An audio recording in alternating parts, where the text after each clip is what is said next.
Alors, avant de commencer la vidéo, je voudrais vous parler des ordres d'insectes.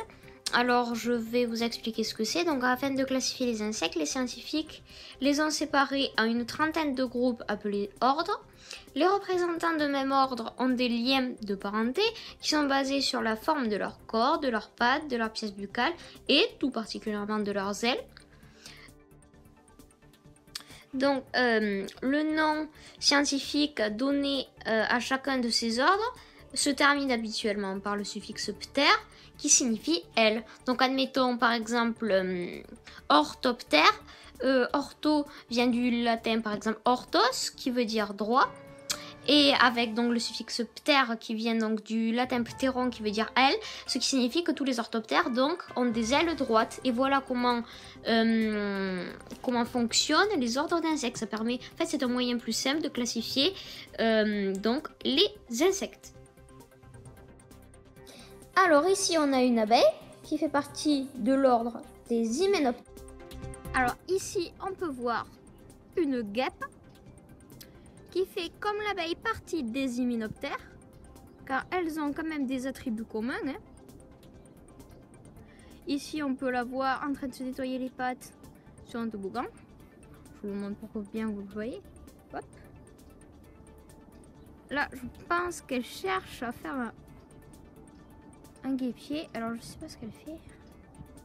On la voit clairement en train de se nettoyer les pattes. Alors, elle essaye de zoomer dans un flou. Bon, voilà pour la guêpe, qui fait partie, comme l'abeille, des hyménoptères.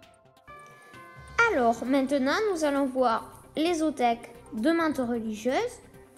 Je rappelle que les oothèques sont une sorte de cocon qui contiennent les œufs de menthe religieuse. C'est extrêmement bien organisé. Il y a plusieurs rangées dans les oothèques. Les oothèques sont faites à partir d'un liquide qui durcit après oxygénation, c'est-à-dire l'oxygène passe à travers ce liquide, ce qui le durcit, et les œufs sont dans cette oothèque, extrêmement bien triés et rangés, à l'abri des intempéries, du froid, de la pluie. Alors, de retour, ici on peut voir une toile d'araignée. Alors, je rappelle que pour savoir où se trouve l'araignée, il faut suivre le fil de détection. Donc le fil de détection, c'est un fil qui part du centre de la toile et jusqu'à un objet comme une branche ou une feuille. Bon, ici vous allez le voir, voilà, là c'est le centre et là il y a le fil de détection qui va jusqu'à cet objet. Alors en zoomant, on peut constater qu'il y a l'araignée, hein, on voit les pattes qui sortent. Donc il y a bien l'araignée et en fait en vibrant, donc l'insecte se prend à la toile et en vibrant, ça fait vibrer la toile quand il s'y prend, parce qu'il se débat. Et le fil de détection, comme son nom l'indique, va permettre à l'araignée de détecter l'insecte. Et donc, elle va sortir de sa cachette pour aller donc l'emprisonner, l'emmailloter dans sa soie, pour ensuite le manger. Alors, ici, on peut voir un névroptère avec deux bandes transversales jaunes, ce qui signifie qu'il y a deux bandes qui partent de la tête jusqu'à l'extrémité de l'abdomen. Ensuite, en zoomant, on peut voir un peu plus de détails, comme les deux antennes et les 6 pattes, ce qui signifie qu'il est un insecte, car tous les insectes ont 6 pattes, contrairement aux araignées qui en ont 8 et qui sont des arachnides.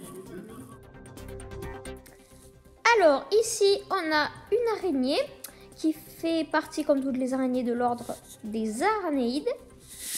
Alors, on peut constater qu'elle rampe et elle est jaune.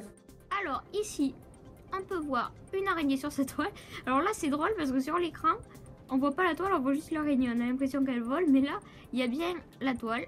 L'araignée vole pas, je vous rassure. Ça, c'est une épée des roseaux. Elle est commune dans tous les jardins à peu près. Et voilà, elle fait partie, bien évidemment, de l'ordre des aranéides. Elle est en train de construire sa toile.